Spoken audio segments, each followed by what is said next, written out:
Bueno, bienvenidos. Es un placer para mí estar aquí participando en su reunión de este año. Y bueno, es un honor para mí poder presentar esta serie de charlas para su grupo. La primera charla que voy a presentar el día de hoy es acerca de las contribuciones del osito a la fertilización. Bueno, a mí me gustaría revelar de que yo soy el editor en jefe de JAG bueno, a mí también me gustaría invitar a los participantes a que miren a JAG y que participen. Nos encantaría poder tener miembros de todas partes involucrados con la revista. Entonces, para el día de hoy, lo que a mí me gustaría considerar en términos de cómo el ovocito contribuye a la fertilización es lo que son el hecho tan básico que hemos sabido por mucho tiempo, que la embriogénesis, incluida la fertilización, inicia con la oogénesis. Y bueno, mientras nos vamos a enfocar más que todo en cómo este legado materno contribuye directamente al proceso de la fertilización, debemos tomar en cuenta que esto se extiende mucho durante el camino del desarrollo temprano y en esencia involucra cambiar el ciclo celular de la meiosis a un ciclo celular mitótico, el cual ahora hemos podido comprender que en humanos, a diferencia de muchos mamíferos, es una transición muy propensa a los errores y bueno, preparar el citoplasma en la corteza para la fertilización ofrece muchas oportunidades para que se cometan errores que vamos a mencionar más adelante. La travesía del día de hoy nos trae de lo que ustedes ven en la parte izquierda, que es un complejo osito maduro hacia el embrión. Aquí vemos las mórulas compactadas y sabemos que la calidad del huevo dicta la calidad del embrión, y esto es algo que ha sido reconocido desde los 60 o incluso antes, con el concepto de que la embriogénesis, la verdad es acerca de que es como que una vez que se ve activado el osito, esto es el componente clave para poder entender qué es lo que hace el osito en la fertilización.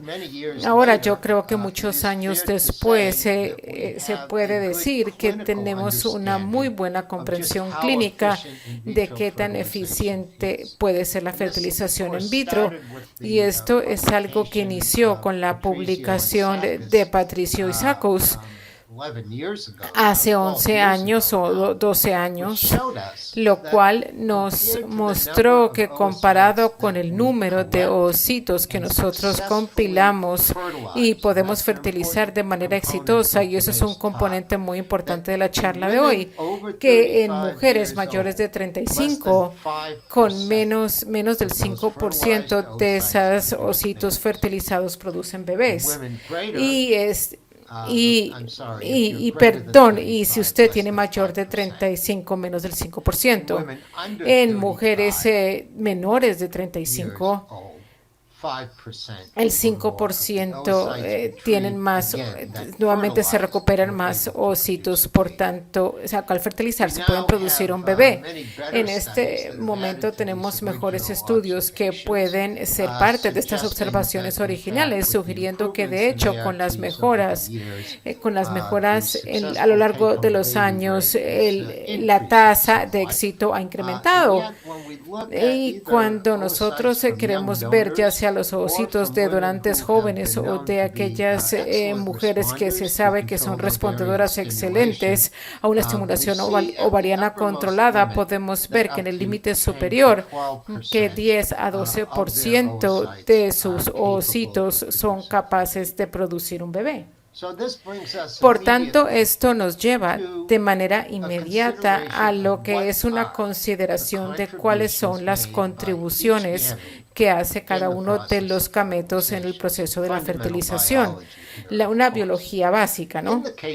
En el caso del esperma, nosotros comprendemos que hay un genoma haploide compacto que que se rehace, y ciertamente una de las funciones del ovocito es poder dar la glutatión que se necesita para poder producir el núcleo. Esto es uno de los componentes claves del evento de la fertilización, y que nosotros comprendemos que el ovocito es responsable de esto. Por tanto, el esperma también ofrece un centrosoma, y aunque su función central en los pasos tempranos del desarrollo humano son un poquito borrosos, pero esencialmente es un rol esencial. Sin embargo, la activación de la PLCZ, y en este momento estamos viendo que cada vez hay más especies y más RNAs que lleva el esperma, pero desde el punto de vista de contribución del ovocito, nuevamente tenemos un genoma haploide que sale de la división de la meiosis. Tenemos una mitocondria, claro está. Bueno, no le hemos prestado mucha atención al hecho de que todos los precursores organelar que van a contribuir a la cantidad de células en un blastocito se van a apoyar en organelos que se hacen durante la oogénesis. Esto va mucho más allá de nuestra comprensión clásica de cosas como los ribosomas y la retícula del endoplasma. Ahora nosotros sabemos que hay muchos elementos de los lisosomas que están derivados maternalmente. Y una de las cosas que me gustaría enfatizar el día de hoy es que, dado que el cambio desde un ovocito no fertilizado a un cigote esencialmente involucra una transformación del ciclo celular, necesitamos tomar en cuenta que desde nuestros estudios de expresión genética en el embrión humano, casi todos los 7 ciclos celulares funcionan, tienen un componente regulatorio y tienen componentes estructurales que tienen contribuciones del ovocito. Por tanto, tenemos una travesía para ir desde el cigoto hasta llegar al blastocito expandido. Y nuevamente, mientras vamos a enfatizar algunos de los eventos más tempranos el día de hoy, yo pienso que es muy importante tener en cuenta que nuestra comprensión del control genético de tanto de la fertilización y el desarrollo posterior es algo que nos ha indicado que cada vez más esta desregulación es materna. No vamos a adentrarnos en eso el día de hoy, pero como ustedes saben, la activación del gen embriónico se ha considerado que es un marcador importante para poder determinar exactamente cuándo inicia la vida, por así decirlo. Pero de hecho se ve como que los componentes maternos son los que generan los eventos de preimplantación y el desarrollo. Por tanto, ¿qué es lo que tienen que adquirir los ovocitos para poder ejecutar estos procesos durante el desarrollo?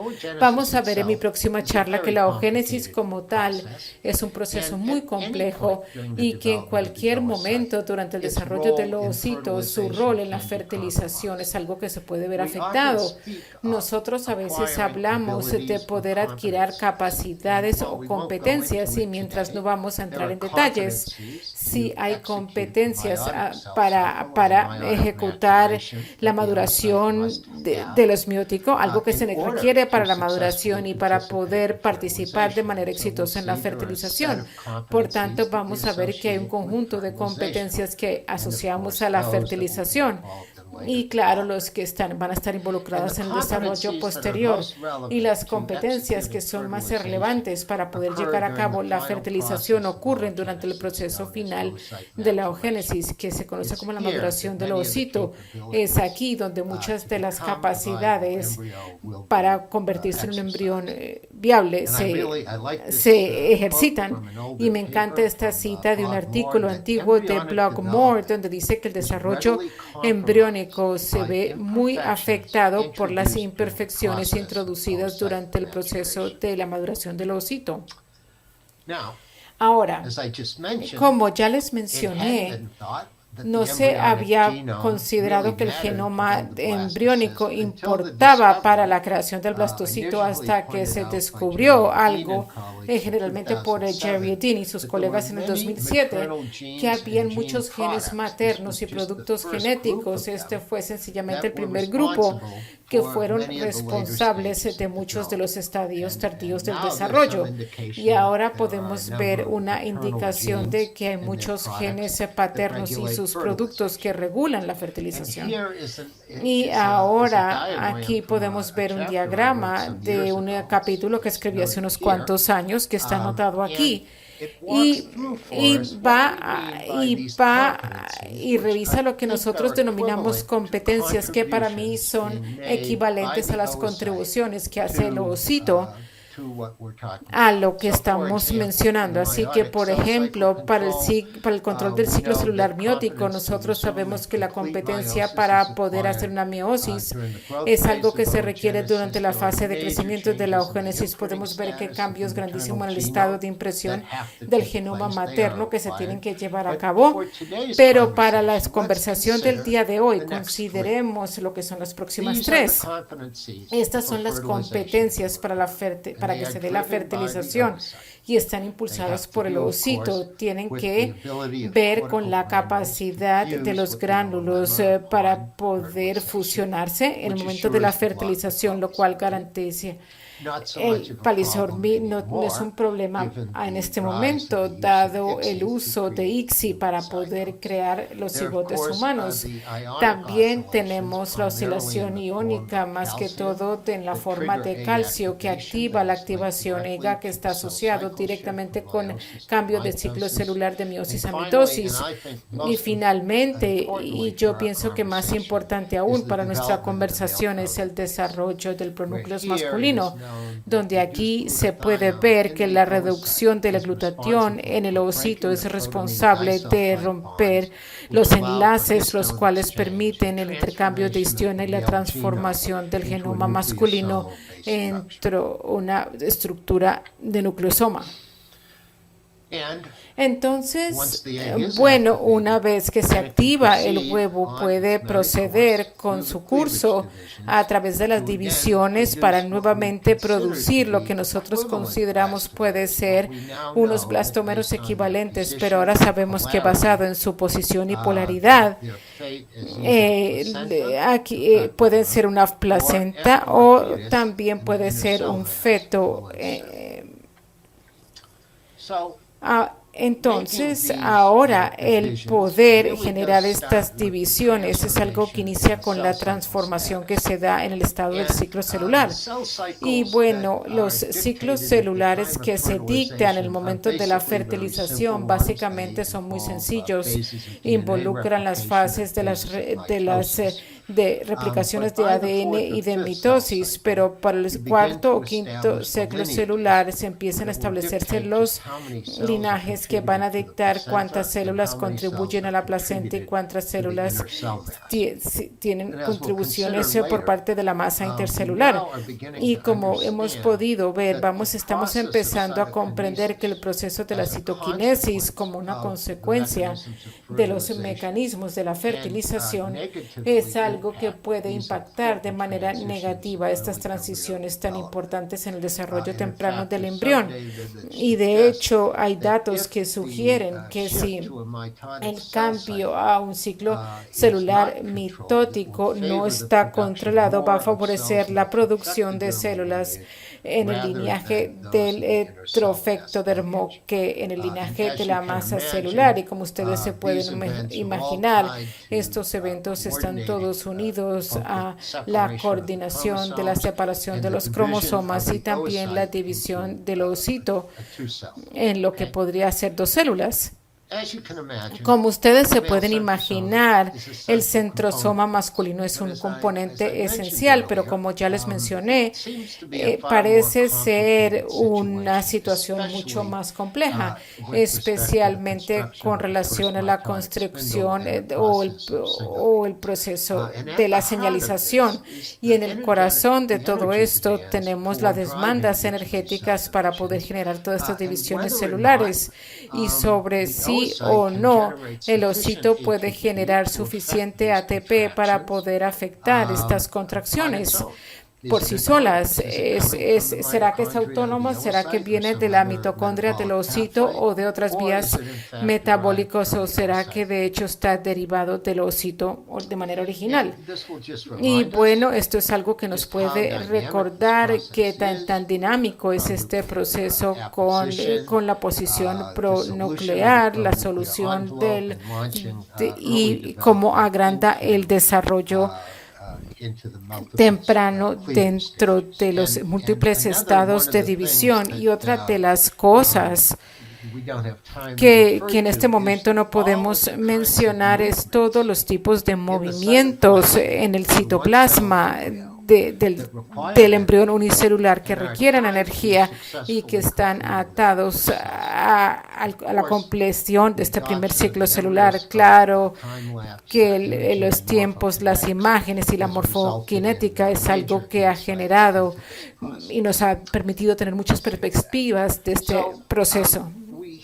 Entonces, bueno, nosotros tenemos una situación muy interesante donde tanto desde un punto de vista práctico y desde un punto de vista fisiológico, lo cual a veces se refiere como una reciprocidad dinámica. A lo que hago referencia es al concepto que en los ARTs humanos entre más es mejor, que entre más ovocitos, entre más oportunidad para tener más embriones, para congelarlo, para transferirlos. Y tal como les dije antes, cuando empezamos a ver los porcentajes de ovocitos recuperados que permiten hacer una blastosis, son muy pequeños, del 5 al 10% máximo en un paciente ideal.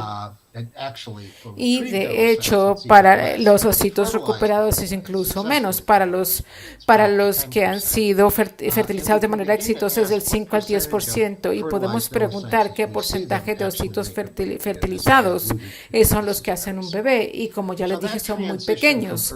Y esa transición de ovocito a embrión temprano sí involucra lo que son los parámetros del ovocito por y encima de los genéticos que nosotros sentimos son vitales para poder ejecutar no solamente la fertilización, pero también el desarrollo subsiguiente.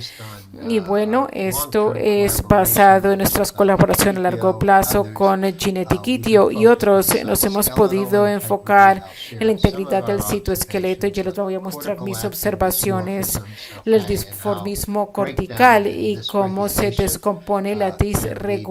Es algo que puede generar un problema en la fertilización. También podemos ver una extrusión del cuerpo polar y también la transición del ciclo celular. Y nosotros hemos adquirido muchas perspectivas, poder estudiar la maduración in vitro de los ovocitos humanos. Claro que vamos a ver que hay parámetros que se mueven de lo que se llama un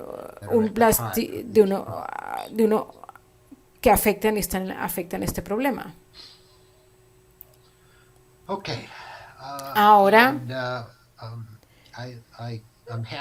yo me complace referirlos a algunos de nuestras observaciones previas, pero más que todo están asociados con las fases tardías de la meiosis, una membrana que va a ocupar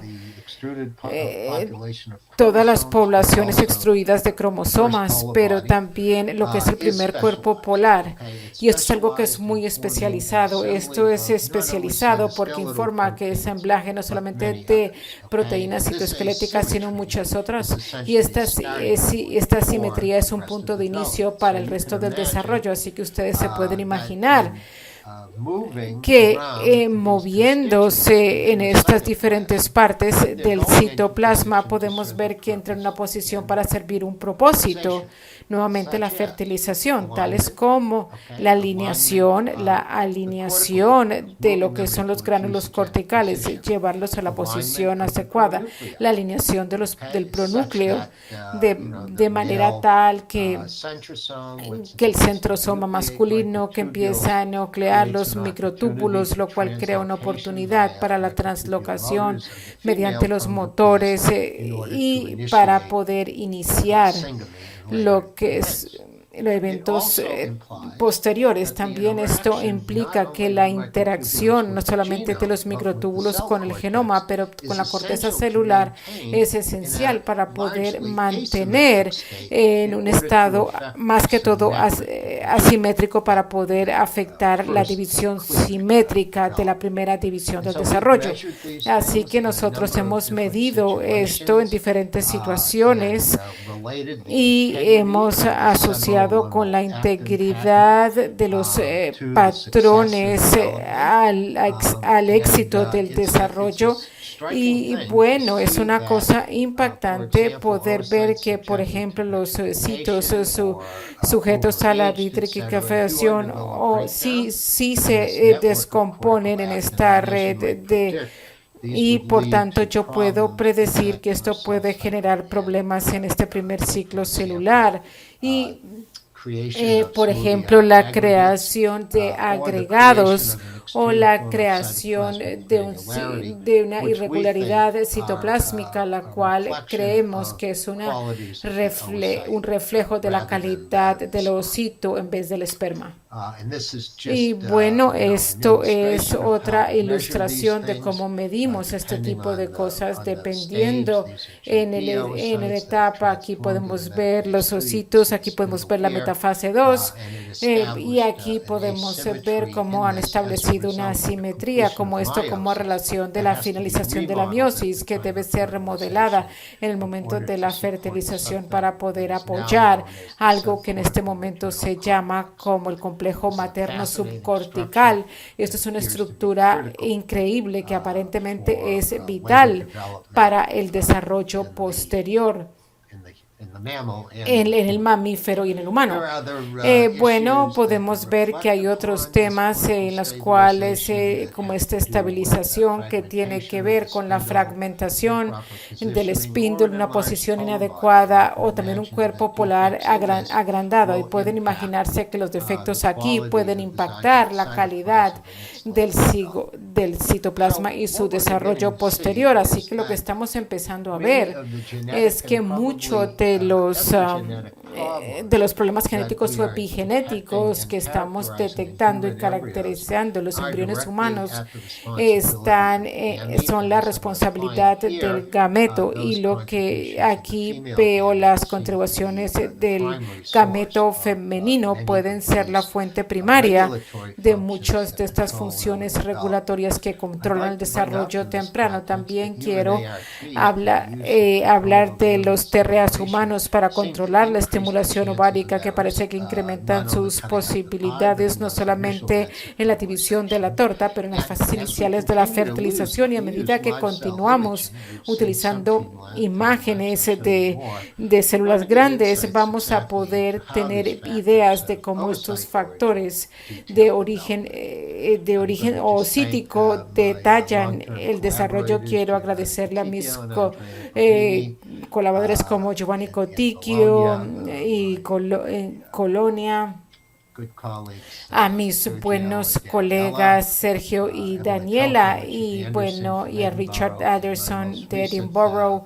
y mi camarada, mi cómplice, la profesora Ann Kisling del Research Foundation, donde yo trabajo, y más importante aún, los miles de gametos y embriones que hemos podido utilizar, ¿no?, que provienen de pacientes que nos han permitido adentrarnos en la biología del desarrollo humano. Muchísimas gracias.